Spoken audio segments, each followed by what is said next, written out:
मुझे ऐसा कोई गुरु नहीं है कि मेरी जिंदगी सबके लिए मिसाल बनेगी, मगर ये हो सकता है कि कोई मायूस बच्चा किसी गुमनाम सी जगह से ताल्लुक रखता हो, वो ये पढ़े और उसे हौसला मिले, वो ये पढ़े और उसकी उम्मीद रोशन हो जाए।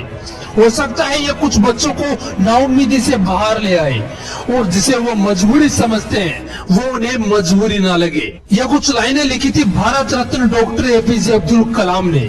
दोस्तों, आज के इस वीडियो में मैं आपको कलाम साहब के वो किस्से सुनाने वाला हूँ जिन्हें सुनकर आपके सोचने समझने का तरीका बदल जाएगा और आप अपने अंदर एक नई एनर्जी फील करोगे।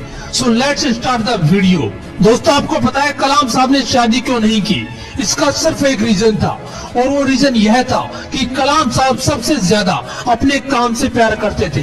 जिस दिन उनकी सगाई होनी थी उस दिन भी वो अपने काम में इतना बिजी थे कि अपनी सगाई तक भूल गए और उस दिन उन्होंने शादी न करने का फैसला किया। उन्होंने एक इंटरव्यू में कहा था कि इंसान शादी और बच्चे अपनी सेल्फिशनेस के लिए करता है और मैं सेल्फिश नहीं होना चाहता।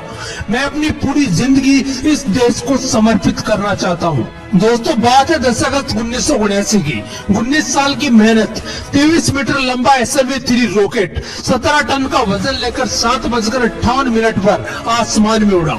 ये रॉकेट 4 स्टेजेस में था और ये सिर्फ एक रॉकेट नहीं था, ये सपना था उन तमाम लोगों का जो इस प्रोजेक्ट में शामिल थे और इस प्रोजेक्ट के डायरेक्टर थे कलाम साहब। वो रॉकेट पहली स्टेज तो पार कर गया, लेकिन दूसरी स्टेज में जाने के बाद रॉकेट ने काम करना बंद कर दिया और 317 सेकंड के बाद कलाम साहब और कई लोगों का सपना कचरा बनकर श्रीहरिकोटा से 560 किलोमीटर दूर समंदर में जा गिरा। दोस्तों, क्या हालत हुई होगी उस वक्त कलाम साहब और उनके बाकी साथियों की जब उनके 19 साल का सपना कुछ ही सेकंडों में समंदर में कचरा बनकर बिखर गया। कलाम साहब कहते हैं कि उस वक्त मैं अंदर से इतना टूट गया कि मैं अपने बिस्तरों में जाकर धंस गया और मेरी आंखों से आंसू बहने लगे। लेकिन दोस्तों, कलाम साहब हार मानने वालों में से नहीं थे। वो कहते थे कि पहाड़ की चोटी पर उतरने से पहाड़ पर चढ़ने का तजुर्बा नहीं मिलता, जिंदगी पहाड़ की चढ़ानों पर मिलती है, चोटी पर नहीं।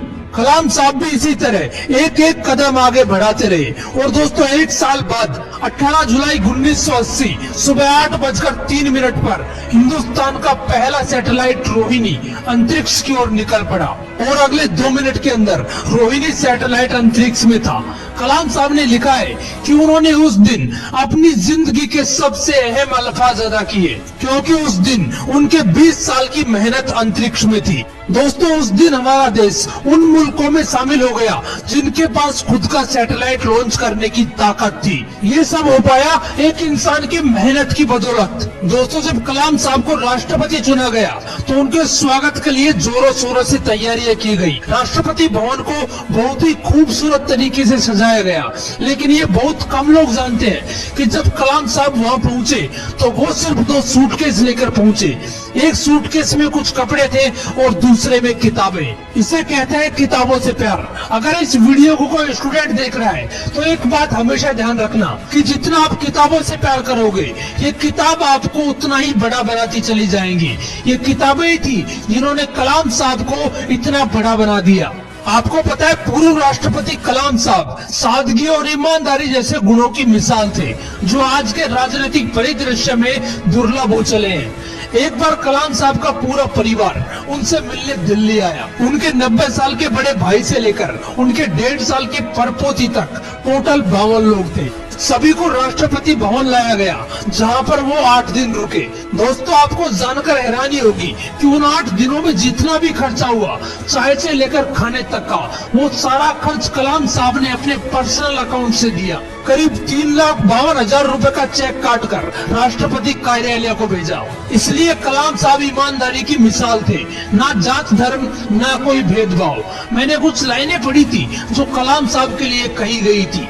था बंदा इस्लाम का हो पर कभी न ऐठा करता था, जब भी चाहा संतों के चरणों में बैठा करता था। दोस्तों, कलाम साहब ने कुछ बातें कही थी जो हर व्यक्ति को अपने जीवन में उतारनी चाहिए। उन्होंने कहा था कि कोई शख्स कितना भी छोटा क्यों ना हो, उसे हौसला नहीं छोड़ना चाहिए। मुश्किलें जिंदगी का हिस्सा है और तकलीफें कामयाबी की सच्चाइयाँ। खुदा ने ये वादा तो नहीं किया कि आसमान हमेशा नीला ही रहेगा। जिंदगी भर फूलों से भरी राहें मिलेंगी। खुदा ने ये वादा तो नहीं किया कि सूरज होगा तो बादल नहीं होंगे, खुशी होगी तो गम नहीं होंगे, सुकून होगा तो दर्द नहीं होगा। ये जिंदगी की सच्चाई है कि अगर हमें एक सांस लेंगे तो एक सांस छोड़नी पड़ेगी। अगर कुछ हासिल करना है तो कुछ खोना भी पड़ेगा। इसलिए अगर सूरज की तरह चमकना चाहते हो तो सूरज की तरह जलना सीखो। दोस्तों, कलाम साहब ने तो कर दिखाया, तभी तो आज भी हम कलाम साहब के बारे में बात कर रहे हैं। अगर आपके भी है कुछ ऐसे ही सपने तो उनके लिए आज ही चलना और जलना शुरू